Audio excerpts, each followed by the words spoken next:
and welcome to the highly anticipated Pragati Vichar Literature Festival 2024, and I welcome you all to the book launch of In My Head, a new approach towards mental health. Can we have a big round of applause for that?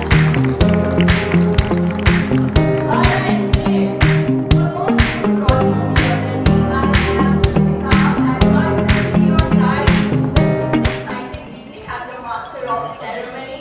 Tonight, we embark on a journey to demystify mental health, challenge perspectives, and discover empowering tools for our well-being. In my head, it promises a fresh perspective on mental health that resonates with our daily lives and empowers us to take charge.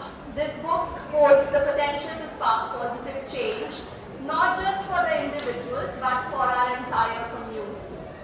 Tonight we have the privilege of showcasing a special documentary that captures the creative spark, dedication and collaborative spirit behind In My Head. This film it will offer a glimpse into the author's vision, the meticulous research process and the tireless efforts of everyone involved. May I request the AD, please? People always saw me as someone with fewer emotions, seemingly unaffected by stress. But the truth is, I have had my own way of navigating life, being passionately unattached, even in the matter of life and death sometimes. Mindfulness, concept that I could never really comprehend fully. I have never encountered a clear definition that resonated with me. I haven't really met anybody who has been able to define it well to me. In my experience, mental health has been a concept made more complex by professionals and societal taboos. My understanding of mental health has been based over my extensive research over the last few years, where I have probably interacted with more than 25,000 people. The more I talked and understood mental health and its challenges, the more I wanted to simplify it. And then there was a moment of epiphany, where I came up with the 16-hour theory. Essentially, it means every action and every decision an individual does in their life is somehow consciously, subconsciously meant to optimize their mental health. From the food we eat to the people we meet, all is driven by our need to optimize our mental health. Here is my contribution towards simplifying. In My Head, a new approach to mental wellness. I aim to dispel the complexities surrounding mental wellness and provide tools, solutions, and approaches for individuals grappling with their mental well-being. Drawing from my experiences, interactions, and conversations with thousands of people, it offers insights that can be beneficial for professionals as well as those navigating their mental health journey. Until I met Kapil, I've never seen somebody with so much clarity of thought and novel frameworks around every single psychological issue that is humanly possible. With him at the forefront of this mental health revolution, I feel like the reins of the revolution are finally in the right hands. And after having worked with him for over 3+ years now, I feel like he's the right guy to take this forward. And you should not be missing out on his book. So my suggestion to you, buy a copy today and download the Soul app. All kudos to the author, Kapil Gupta. He's done that brilliantly, and I hope everyone who reads it finds it as good as I have found. Thank you. I have known Kapil for more than a decade and seen him invest in people. We have disagreed over many issues, including how to work around mental health, especially in the workplace. But to his credit, he even visited my therapist with me 10 years back when I needed it. Kapil's work is crucial in removing the taboos around mental health. Let's join hands in applauding Kapil's efforts and committing ourselves to creating workplaces where mental health is prioritized and respected. I believe together we can foster healthier, happier, and more productive environments for all. Thank you so much. The documentary offered a peek into the creative process, but now it is time to meet the mastermind behind In My Head himself. Please join me in welcoming the brilliant author Kapil Gupta. So let me tell you a little bit about Kapil Gupta himself. So Kapil Gupta is a parallel entrepreneur who believes in providing true meaning to the various organizations he runs and builds them in sync with one another. He jokingly calls himself the jack of all trades and the master of some. He is the founder and CEO of the following organizations. First of all, Soul Wellness, a mental wellness platform, and his current passion project. OM Logic Consulting Private Limited, one of India's leading digital marketing agencies. Pragati Vichar Literature Festival, a virtual and physical exhibition platform. And finally, Frontless Media, a portal for the publishing industry. Now let's directly hear from Kapil about his inspiration for writing this book, the unique perspective he brings, and his hopes for its impact on our lives.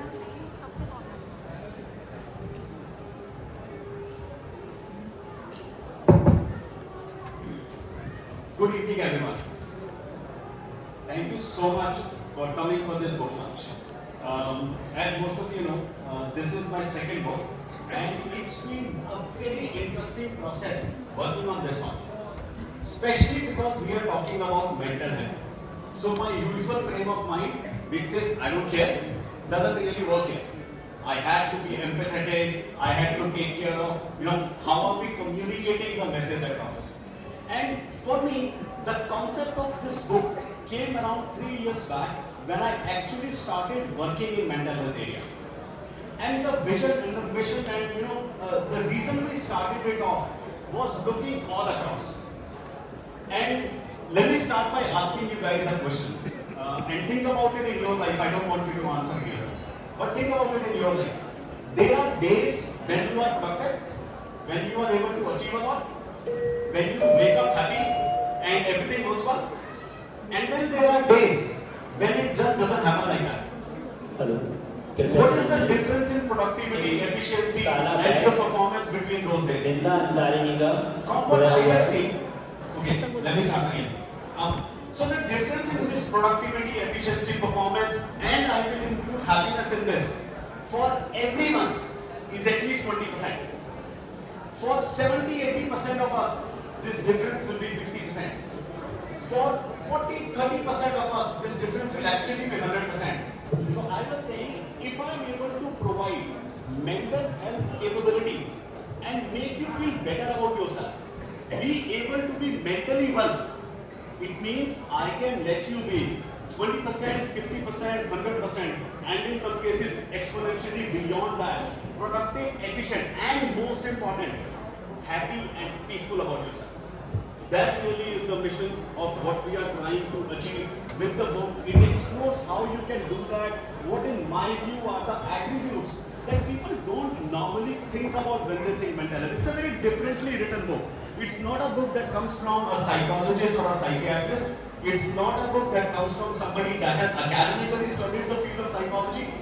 It comes from someone who is putting across his point of views, his ways of life, and what he has seen and envisioned and kind of reflected upon by looking at everybody around. So, back to you. Thank you so much, Kapil sir. So now it's time to welcome our very esteemed guests onto the stage.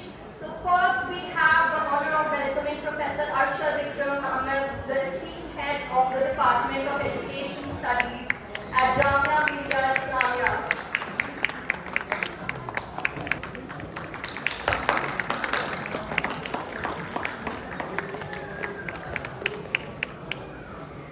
Next, we are thrilled to have Dr. Aarti Anand, Senior Consultant Clinical Psychologist from Sir Gangaram Hospital. I'd like to invite Muskan Gupta, the co-founder of Soul Wellness, to felicitate her.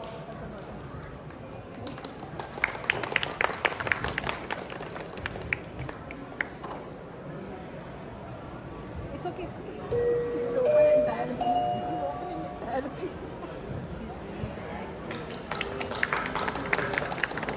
Last but certainly not the least, let's welcome Indrani Mukherjee, a multifaceted individual who thrives as an author, entrepreneur, and philanthropist.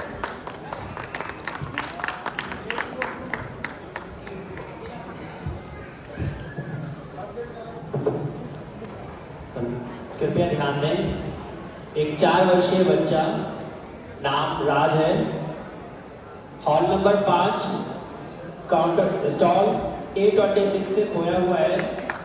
किसी व्यक्ति को, यानी एक छोटा बच्चा दिखता है, 4 वर्षीय बच्चा, तो वह हॉल नंबर 5 के रिसेप्शन काउंटर पर आके उनके बाबा से मिलवा सकते हैं। Alright, I think that is done. So joining us now is a key player in bringing In My Head to life. We have from Atlantic Publishers and Distributors, Mr. Manish Gupta, the visionary managing director of the Atlantic Publishing Group. He embodies 3 decades of unwavering dedication and unparalleled leadership. Thank you so much.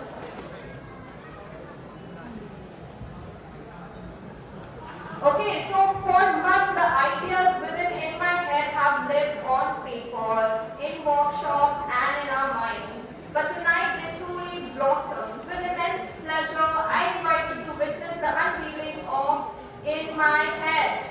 Behold, here it is. In My Head, a physical manifestation of knowledge, hope and empowerment. A beacon guiding us towards better mental well-being.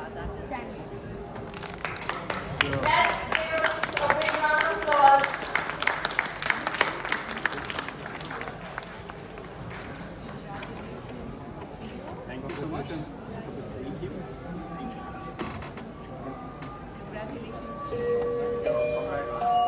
Let's hope for a big, hope to be a big success. It will. Go for reprint. कृपया ध्यान दें, एक 4 वर्षीय बच्चा, राज नाम का, hall संख्या 5 से खोया हुआ है। किसी भी व्यक्ति को यदि वह बच्चा मिलता है, वह हॉल संख्या 5 के रिसेप्शन काउंटर पर आके अपने पिता से मिलवा दें। Okay, so now let's dive into the heart of In My Head with a captivating excerpt from the author Kapil Gupta. This reading will offer a taste of the book's unique approach and open the door for a stimulating discussion. Kapil, would you please share a section from chapter 1 titled What is Mental Health?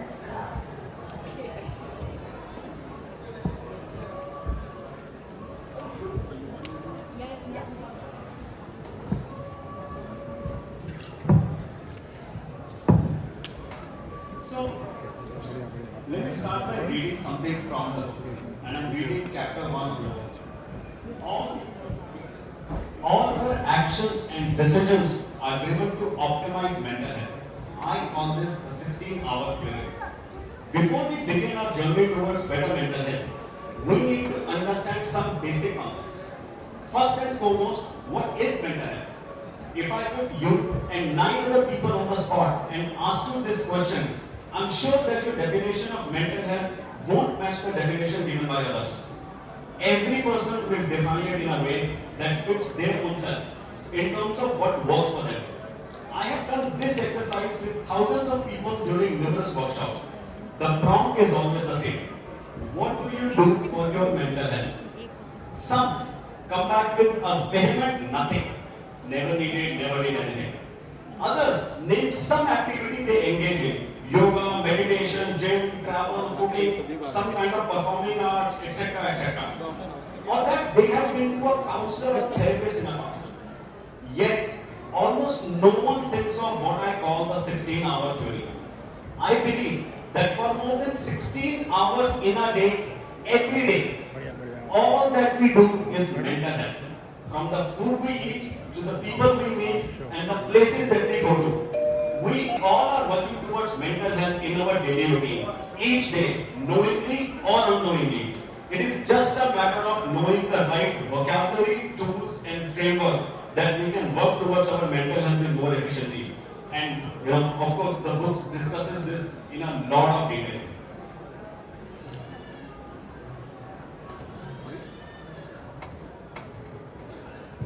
Alright, so let's dive into a little bit of a discussion here with our other panelists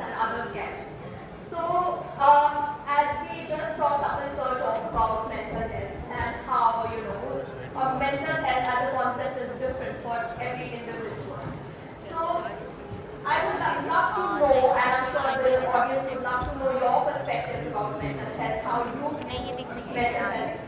Anybody can take it up. Let's start with Musar. See, mental health involves emotional, psychological, and your social health. Actually, all three are related to one another. If your emotional health is good, your psychological health will automatically be good, and you will be able to work and do things socially also. In fact, your mental health affects how you think, how you feel, and how you act. Actually, if you're emotionally and socially skillful, you can do your work very well. If either of it is impaired, you will have problems in one of the many areas, professional areas, social areas, or your interpersonal areas. So I think the most important thing is the combination of all three has to be in such balanced, in such a way that we can do our daily activities in a more peaceful, productive way. Thank you so much. What about you, sir? Thank you. I'm very happy that Kapil Gupta Sahab has brought out a book which is The Need Aapka Hamara. Because in the advent of globalization, what is happening, that there is a great transition period. Earlier we had joint family system where children were more socialized. Now socialization is a big issue. When I was curiously interested to listen to from the mouth of Kapil Gupta Sahab, he was sharing that this book is not written from the lenses of a psychiatrist or a psychologist. So I am trying my level best to apprise you of the sociological perspective. Why we are becoming socially illiterate day by day, despite being highly educated. As Dr. R.T. Anand Madam was sharing with us that mental health stands for our emotional, psychological and social well-being. The social aspect is now very far off. Why? Because education has become a commodity. We are more interested in becoming consumers. And we invest on the education in order to get heavy return. And we are least bothered about how to connect with others emotionally and socially. And that is why the pent-up feeling which remains within our mind never comes out, resulting in frustration, the loneliness, and all kinds of depression that ultimately leads to mental ailment. I'm very happy the way Kapil Gupta Sahab has, although I have yet to go through the book, but two things while looking at the summary of the book, I could bank on. Number one, he called mental well-being as the person's psychological capital, which I like very much. The person's psychological capital. And the second thing, it's a $1 trillion loss per year, because we are least concerned about the mental wellness. Per year, it's a $1 trillion loss per year. So he tried his level best to link it with economics. Two things which I could go through quickly from the book. I was scanning through the book. I'm very happy. This book will be a wonderful treatise in the hands of those who really want to, who really long to see mental wellness as part of a great psychological capital. This is what I share it with you. Thank you. Thank you, sir. Finally, we have Ms. Nirvana Mukherjee. Can you hear me? This is This is working very well. Yeah. Kapil for inviting me and making me a part of your book launch. And I'm neither a psychiatrist nor a psychologist, and neither am I as kind of involved in mental health platforms as Kapil is. But I do have a lot of experience in life, which I don't think anybody in this room perhaps has had in the last few years, or in their lives. I think I've kind of experienced things that are almost unbelievable, unimaginable, and which could have actually broken a regular person. Okay, so now, when we talk about, are you guys going to be okay if I stand up and talk? I'm not very good in, sitting and talking. Okay, so, when we talk about mental well-being, I think, what is the first thing that comes to our mind? That you are not mentally well if you are depressed. Is that the common understanding with everybody? That if you are depressed, that is when you are mentally unwell. I think that is a very clinical terminology. This is what I feel. And what really interested me about Kapil's book, or my desire to come and be a part of this, was the way he has, I think, addressed mental health. Is, I think, the way we deal with our lives every single second. And it evolves actually, I think, from the human spirit. The human spirit, which is all, I think we all are very strong from within. We just don't realize how strong we are till we are thrown into the deep end of the pool. Now, I think what he's addressing, that it is not necessary that we all need to be thrown into the deep end of the pool and then we learn how to swim. I think on a regular day when we wake up in the morning, there are days you're happy, there are days you wake up, feeling, you think you're depressed. And you wonder why it is happening. And trust me, you don't have to be in prison to do that. It happens every single day in our lives. Right? And it has happened to me earlier, it happens to me even now, and I'm sure it happens to all of you. So how do we basically deal with the situation when we wake up in the morning and we feel, oh my God, today the roof is going to fall over my head, and every time I walked out of bed, it's like what you say, you kind of got out of bed on the wrong side of the bed. That's the thing, you hit your toe, just everything goes wrong. So that is when I think you need to be able to work on your mind, in a particular way, where you are in control of your being, of your entire self. And how do you control situations where you are your emotions are very volatile, your mind is very volatile. And this is where I think his kind of theory, 16-hour theory comes in. So do we really need to kind of Kamal Joshi feel at that point when आपका you're purse depressed? Hall number Do 3 you LED need store to पर है have the क्योंकि वहाँ से feel the प्राप्त need है immediately to call up 500 people to say, oh my God, my day is kind of ruined and my life is ruined? Or perhaps, bunk work, bunk college? No. So how do you deal with a situation like that? Kamal Is Joshi by आपका purse hall number 3 LED store पर है embracing कृपया वहाँ से प्राप्त करें where you can self-help yourself. So self-help is, am I right? Self-help is what exactly you're addressing in this book. Yes, where you can do it by yourself. And I was of course not fortunate enough to, at that point when I had to deal with situations like that, I was not fortunate enough to know about the 16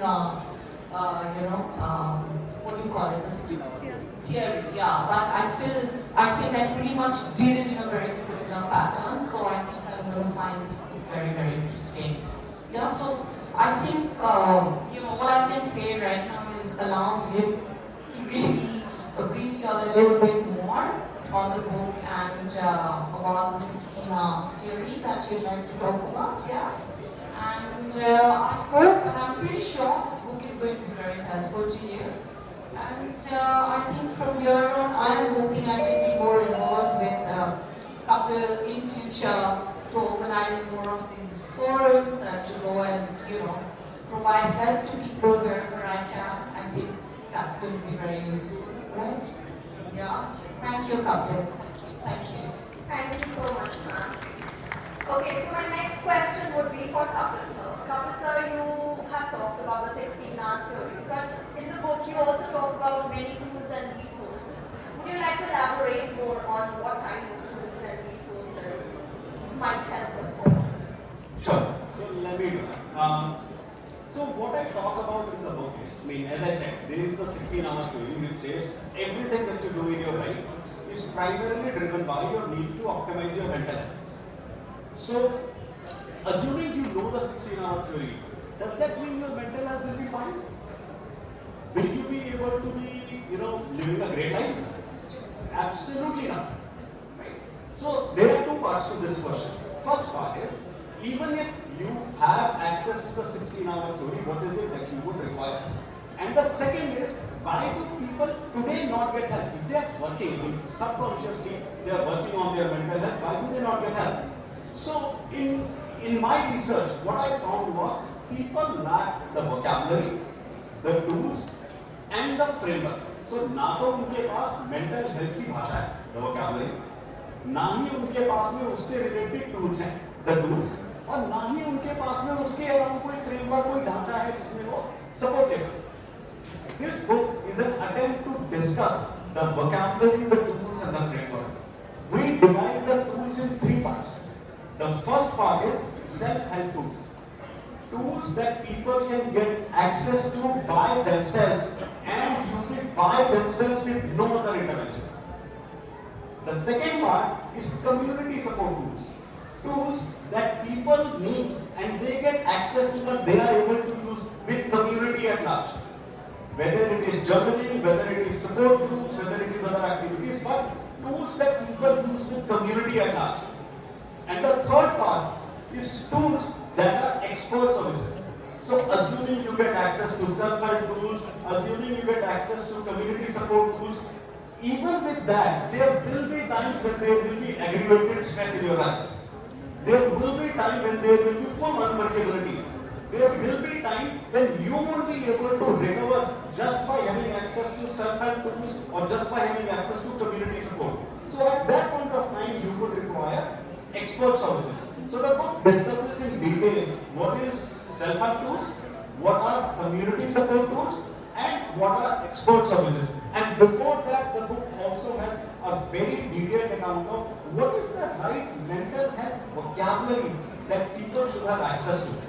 Starting with the 16-hour theory as I talked about, and also then putting together mental wellness in an extremely simplistic 5 adjectives. And how I look at it is, what we do in our lives is try to decrease sadness, loneliness, and stress. दुख, अकेलापन, तनाव, हम जिंदगी में ये 3 चीजें कम करते हैं और हम जिंदगी में 2 एडजेक्टिव्स बढ़ाने की कोशिश करते हैं, being happy and having peace of mind. That's it. So all this conversation that people create complexity around mental health, every time they talk about life of me, I even today can't really get mindfulness. For me, the next level to mindfulness is what I simplistically put as the 16-hour theory. So that's really what the book details in what people require and how can they get access to better mental health. Thank you so much, sir. So now that we've heard from our esteemed guest. Just one second. Yeah. Let me complete that one. And putting all these tools together in a constituted framework in how people can use and get help. is what the book also talks about. Of course, that's a business that I run as well, or that's a mobile platform that we have created as well, which is called as Soul Wellness. So I actually didn't want to make this into a sales pitch, so I didn't want to talk about the paper. But since you have mentioned, putting it all together in the form of a structured mental wellness platform is something that we have done. But that's a mobile app that you can look at by downloading Soul Wellness from either an Android phone or your iOS phone.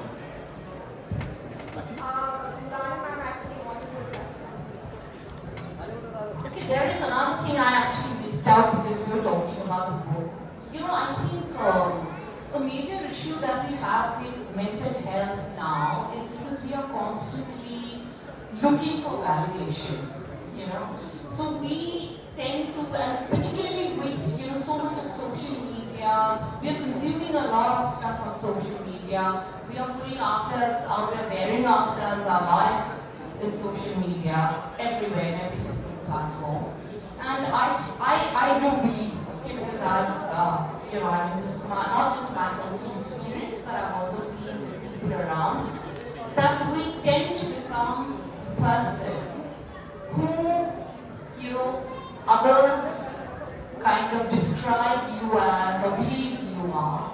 And I think that really affects your mental health to a very large degree.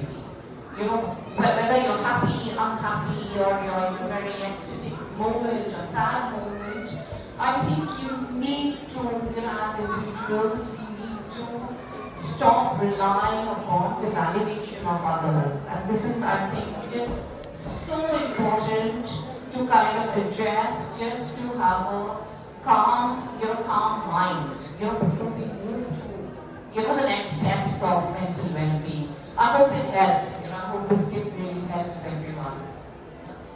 Thank you so much, ma'am. Okay, so now that we've heard from our esteemed guests and couple, of course, but I believe that the most valuable insights will have to come from the audience. So I'm opening the stage and opening the mic for our audience. If you have any questions, you can ask away.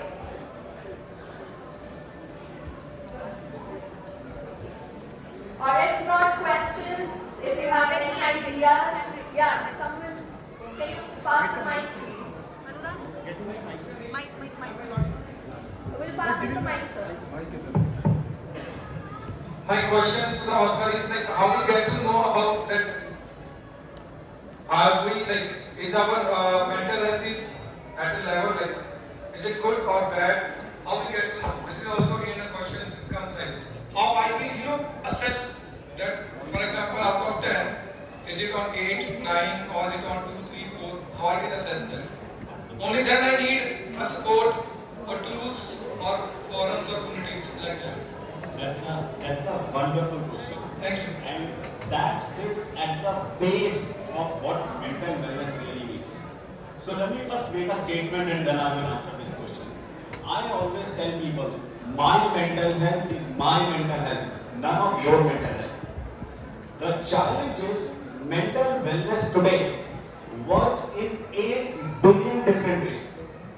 And you know why that number is 8 billion and not 10 billion? Because the human population at this point is 8 billion and not 10 billion. When we get to 10 billion, it will work in 10 billion different ways.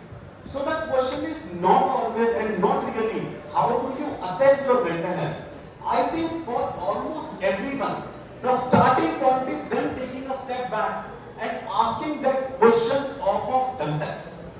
Figuring out how many times do you become unworkable in life? How many times are you not able to function properly? How many times does your sadness, your loneliness, your stress take over? And of course, having said that, there are variety of different tools that are available for you to be able to do a screening and self-assessment, or for you to be able to visit a psychologist, a psychiatrist, or other mental health expert and be able to assess how you are doing. But my sincere suggestion to everyone, first take a step back and ask yourself this question. I mean, let's take an example. Somebody comes to you and says, I have high anxiety. How will you determine that? That person is saying, I have high anxiety. You have to accept it, take it, and say, okay, let's go through it. And similarly, you have to answer it for yourself. Okay, and it will come, it will show up in your life, it won't show up to other people. Okay, there have been numerous stories in the past of people who have been very happy one day and commit suicide the next day. Very happy one day and are into depression the next day. So you have to answer that question for yourself. Once you have done that, is you figure out what's the next kind of step to take. But whenever required, seek that support. I'm not suggesting have somebody else tell whether you have mental health challenge or not, but seek support from other people to be able to assess, to be able to work through it. Okay, hope I was able to answer your question.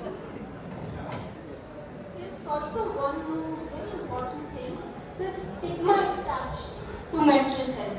So even if you realize that you have anxiety or depression, you may not seek support within your family, within the community, or within your friends, because you will be judged. So first most thing is to come out of this fear of being judged, and then think, if you have problems, you can have anxiety disorder or depression, and it can impact your work, it can impact your relationship, or it can impact your socialization. When you see that all these areas are affected continuously because of the anxiety or depression, you will realize that you need help. You can automatically know when there is impairment in your work, आपकी concentration नहीं हो पा रहा काम पे, you are having lot of fights with your wife, or you are having मतलब workload is so much that you are not able to finish work on time. So you yourself will decide, as very rightly said by Mr. Kapil. So आपको introspect करना है, and introspection के बाद most important thing is, are you afraid of letting somebody know that you are being afraid, you are suffering? Yeah, you have to come out of that inhibition. That is very, very important. And when you are out of this inhibition and you know exactly कि मुझे peace चाहिए, मुझे anxiety दूर करनी है, then you can use those self-help tools and you can utilize the community में जो tools हैं या resources हैं. So most important thing is stigma, how to come out of this stigmatization of mental health, mental disorders. This is something very, very important. अभी भी even in very educated, affluent families, they will not want to accept that their child, daughter, mother is going through depression or anxiety, क्योंकि समाज कहेगा कि ये पागल है, psychiatrist के पास जाती है या साइकोलॉजिस्ट के पास जाती है, या उनके पास भी अगर आएंगे तो कोई इशू के साथ आएंगे तो हम क्यों जाएं? Why should we tell our personal problems to someone else? समाज में हमारी बेइज्जती होगी. These are few things in quotes. So you have to come out of this vicious cycle, you know. तो ये सबसे important चीज़ है जो I think will help, and his book can be of a very big help to people who will come boldly out and seek help. Secondly, एक चीज़ और मैं बोलना चाहूँगी, being having mental health issues does not mean you are weak. ठीक है? बहुत से लोग बोलेंगे you are weak, आप तो weak हो, आपको strong बनना चाहिए. मैंने घरों में बोला होगा यार तू क्यों डिप्रेस फील कर रहा है, तू तो बहुत स्ट्रॉन्ग है, या उसको डिप्रेशन हो रहा है, उसको एंजाइटी हो रही है, why can't you talk to him, what is the problem? But nobody wants to listen to them, but just shoving under the carpet his problems. So a person who comes and goes and takes self-help book is a strong person. Starting point यहाँ से है, ठीक है? तो अगर self help book लेंगे उसके बाद आपको लगता है नहीं इससे थोड़ा मुझे लाभ मिल रहा है, then you can go to a psychologist or a psychiatrist. There is nothing wrong in that. Helping yourself is the biggest gift you can give it to yourself. Thank you.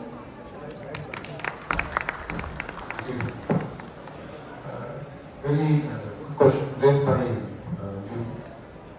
When we talk about the mental wellness, mental well-being, as you are familiar that we have as many as 3 dimensions. One is psychological dimension. For that we usually test our IQ. Then we have emotional dimension. We test our EQ. And then for social well-being, we have social intelligence too. I believe that the tools that have been shared by, discussed by Kapil will definitely be a great resource for us to look at whether our mental well-being is in the right direction. Thank you very much. Thank you so much. Are there any other questions? Yes. Actually, I don't have any. I want to express my views. It's not a question, but what I think how we can overcome this depression or if someone is in depression in our house. We should talk to the person politely instead of scolding the person. Because and if we have to ignore small mistakes which can be ignored. And because if the person is mentally depressed, so we have to motivate by speaking politely. And second thing is that social life will also help the person to overcome the depression. Meeting known persons, relatives, or going to park, sitting in nature will help the person to come out of the depression. Thank you so much, sir. I would like to invite any last comments, any last thoughts, anything that you'd like to add from our guests.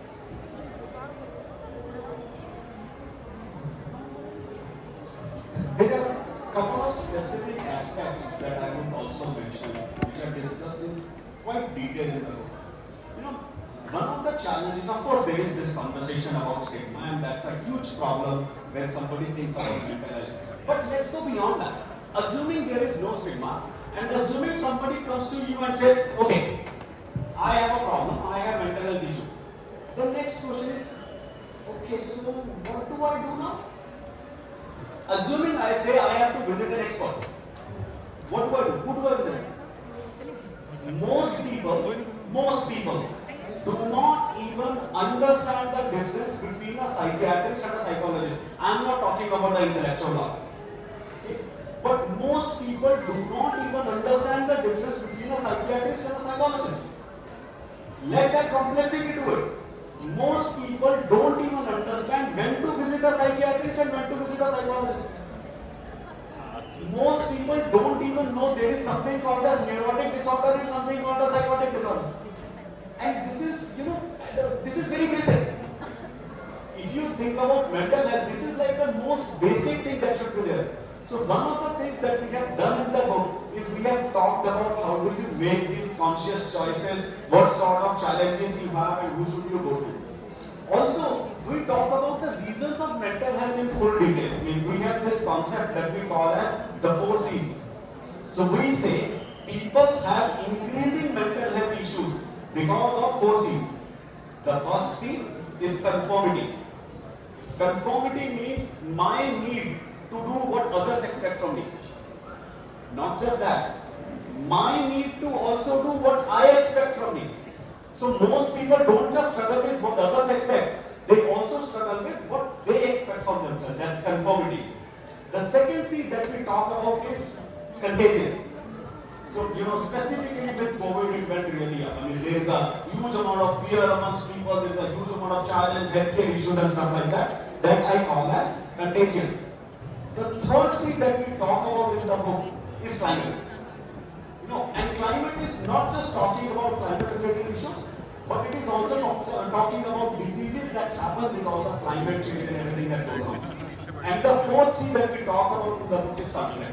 So conflict is essentially, I'm not just talking about geopolitical challenges and conflict in that sense, but even normal conflicts that happen amongst people and that happen, individually within oneself. So the book talks in a lot of detail about these causes, what you can do, what are the potential solutions, and kind of gives everyone, whether it is an individual who is looking for getting some mental health support, or whether it is an expert or a mental health professional who's looking at getting a new way to think, who's looking at getting a new approach. The book is beneficial for both of these categories. Thank you so much, sir. So now I would like to call Muskan again on stage to give a token of appreciation to our guests.